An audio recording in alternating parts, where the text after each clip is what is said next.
The most critical lessons, exponents.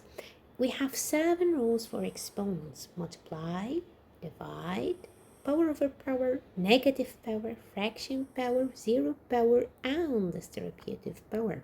If we have the same basis with a multiplication sign here, we have to add the power. If we have the same basis with a dividing sign, we have to subtract the power. If we have a power over power, we have to multiply the numbers here. If we have a negative power, we have to kick the negative and put it in the denominator as it is. If we have a fraction power like this, we have to make it root. And if we have a zero power, anything to the power of 0 is equal to 1.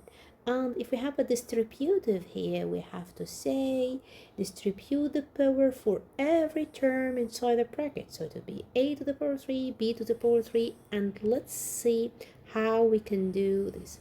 If we have here a to the power of 3 multiplying a to the power of 4, which we have to add the power, it will be a to the power of 7. And if we have here a to the power of 3 dividing a to the power of 4, which we have here to subtract the power, it will be a to the power of negative 1. And if we have here a to the power of 3 all to the power of 4, we have to multiply 3 multiplied by 4, which equal to 12. And if we have a negative power, a to the power negative 5, we take it as it is and put it in the denominator with a negative sign, which will be a to the power 5. So we kick the sign here, we kick the sign negative here. And if we have a fraction power, we change it into a root. And I just give a square root as an example here because it's a model for me.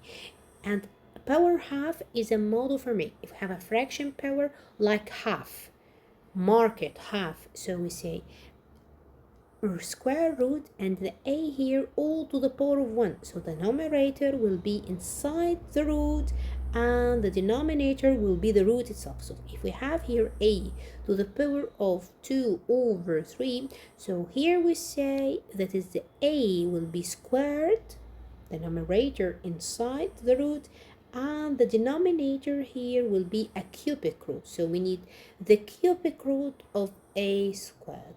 And if we have here distributive power, we say here a to the power of 3 multiplying by b to the power of 3, and also a over b all to the power of 3, which will be a to the power of 3 over b to the power of 3.